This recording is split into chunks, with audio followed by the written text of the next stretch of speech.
Unboxing DJI Mic Mini, only the transmitter and charger. So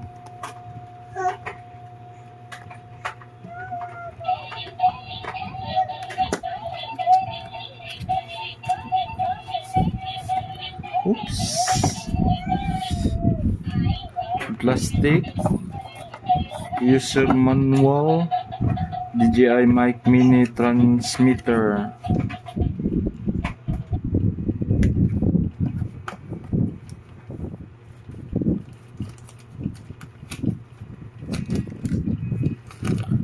Oops, what's inside the plastic?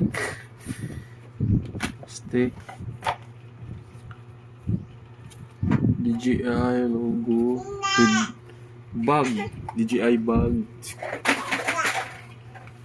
Oops. The dead cat. So wind reduction noise. USB type C to type A.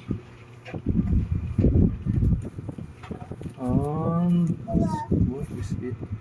So this is the DJI Mic Mini. Very small. Next, I think this is the charging case or small charging case.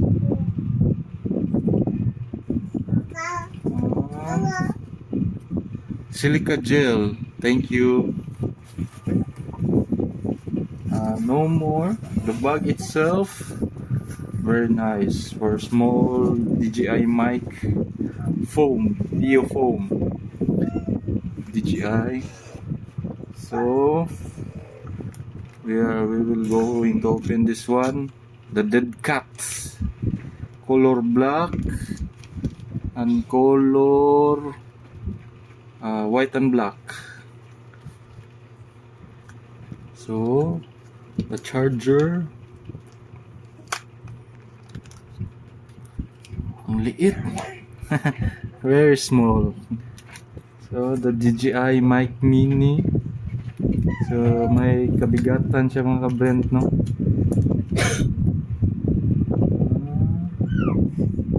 So the magnetic case, or the magnetic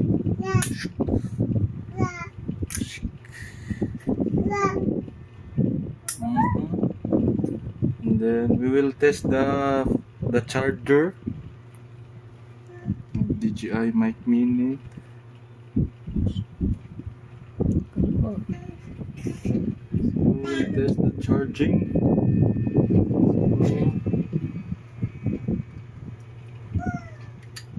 Baliktad. So green, flashing green, so it means nag-charge yan, no? So magnetic din yung charging niya, no? Charging dock. Oh, magnetic siya. Meron ding kasamang magnetic na ano dito. So we will test for DJI Osmo Action 5 for connection, for pairing the DJI mic into your Osmo Action 5 Pro. First things first. So hold 2 seconds. 1, 2. So it means on, and then hold 2 seconds this one. 2 seconds. 1, 2. So it means color blue and green, searching. So you will go to your Osmo Action 5 Pro, settings, wireless mic. So you will choose this one.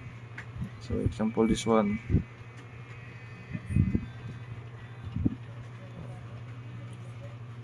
Now it's connected. DJI Osmo Action is connected. DJI Osmo Action is connected. So confirm. So we will test. Mic test.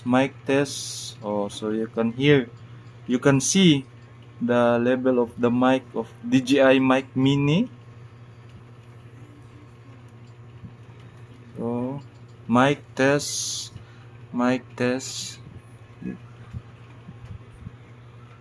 Mic test. So you can see here mga ka-Brent, no? May ano na siya dito, level. So nagsalita ako, no? So lagyan natin ng dead cat. Ano ito ilagay?